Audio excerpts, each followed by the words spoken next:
The Black Death, 1346 to 1353. The Black Death traveled from Asia to Europe, leaving devastation in its wake. Some estimates suggest that it wiped out over half of Europe's population.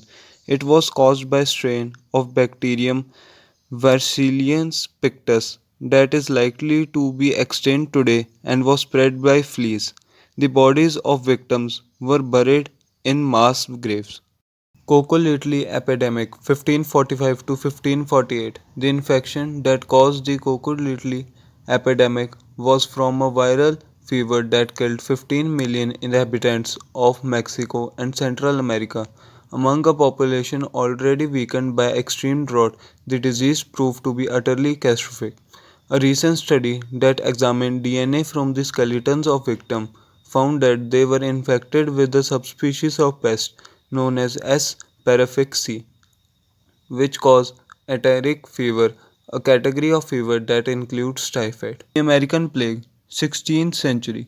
The American Plague are a cluster of Eurasian diseases brought to America by the European explorers. These illnesses, including smallpox, contribute to the collapse of civilizations. Some estimates suggest that 90% of indigenous population in the Western Hemisphere was killed off by the brood of American plagues, including smallpox. The Portugal and the North Islands began exploring, conquering, and settling the Western Hemisphere. They were also helped by the fact that disease had vastly reduced the size of an indigenous group that opposed them. So they won the war and conquered the Western Hemisphere. Great Plague of London 1665 to 1666. The Black Death's last major outbreak in Great Britain caused a mass exodus from London led by King Charles II. The plague started in April 1665 and spread rapidly through the hot summer months. Fleas from plague infected rodents were one of the main causes of transmission. By the time the plague ended, about 1 million people, including 15% of the population of London, had died. But this was not the end of that city's suffering. On September 2nd, 1666, the Great Fire of London started, lasting for 4 days and burning down a large portion of the cities. Philadelphia Yellow Fever Epidemic 1793. When yellow fever seized Philadelphia, the United States capital, at the time officials wrongly believed that slaves were immune. As a result, abolishments called for people of African origin to be recruited to nurse the sick. The disease is carried and transmitted by mosquitoes, which experienced a population boom during the particular hot and humid summer weather in Philadelphia that year.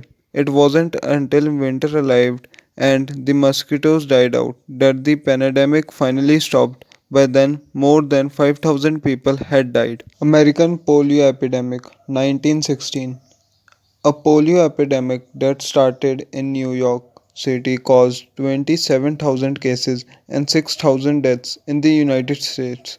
The disease mainly affected children and sometimes leaves severe and permanent disabilities. Polio epidemics occurred in the United States until the Salk vaccine was developed in 1954. As the vaccine became widely available, cases in the United States declined. The last polio case in the United States was reportedly in 1979. Worldwide vaccination efforts have greatly reduced the disease, although it is not yet completely destroyed.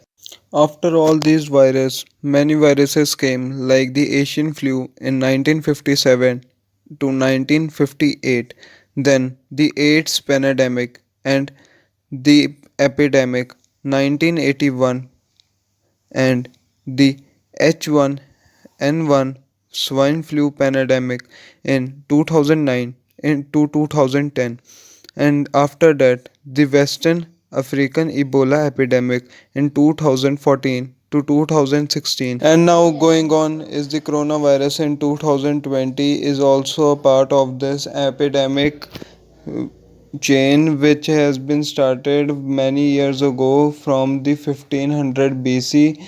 So it's very bad for the humankind, and overall till now 5000 people have been dead across all of the globe, and 5 lakh people have been affected by this virus. So be at home, be careful, be safe, and always maintain hygiene.